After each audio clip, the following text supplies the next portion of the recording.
What's going on, everybody? My name is Lucky and I own Prestige Property Washing here in Babson Park, Florida.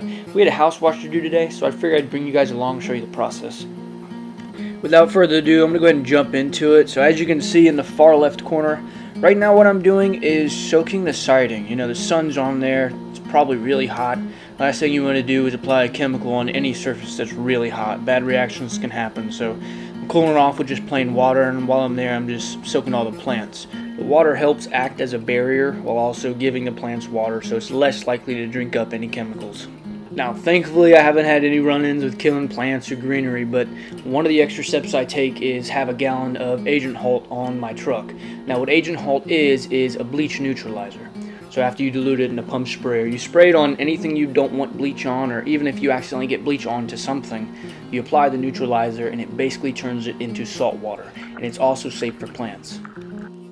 For my Softwash system, I have one 7-gallon per minute pump and 200 feet of 5/8 of an inch Flexilla hose. It takes about a minute to get the line purged. So once I see soap, I know I have my bleach and I'm ready to go. One thing I do, regardless of how positive I am that the bleach isn't going to have any negative effects on the siding, I always do a test spot, and that's what you see me doing right here. I figured it's in the sun, I'll be able to see it better, and if anything were to go wrong, it'll be pretty obvious. So luckily, after this test spot, everything was fine, so that gave me the okay to go ahead and just spray down the whole side.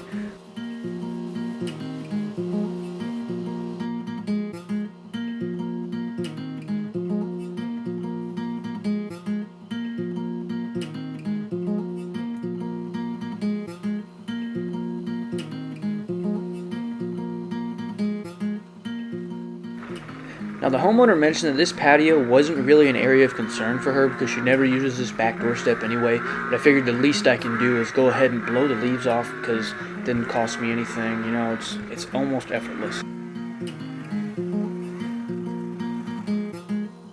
I'm using about a 1.25% mix right here, and it's perfect for the siding. All the other light green growth definitely takes it right off without any hesitation.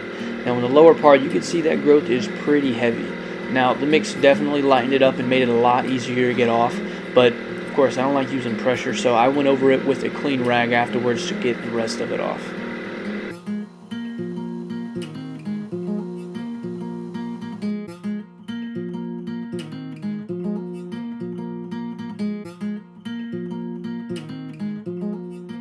One thing you'll notice is whenever I'm rinsing, I am not using a pressure washing gun.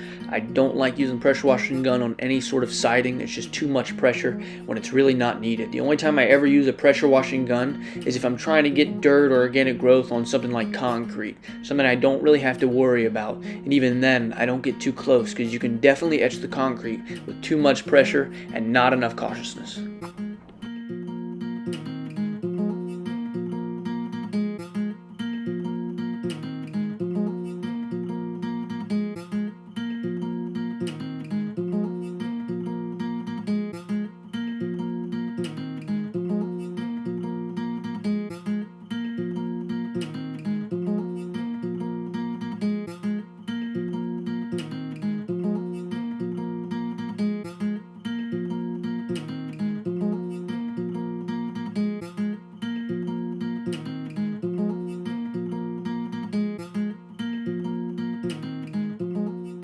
Overall, this was a pretty simple job. It took me about 2 hours and there was no rush whatsoever.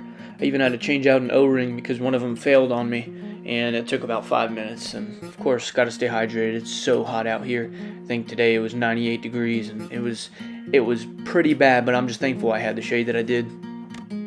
That's going to wrap it up for this video. Hope you guys found it somewhat useful, or at least entertaining. I know it's always entertaining watching all the transformations, especially in a time lapse. So let me know if you want me to do more videos like this, or if you have any more questions or comments, just go ahead and drop them in the comment section and I'll get to them. Thank you for watching. Bye.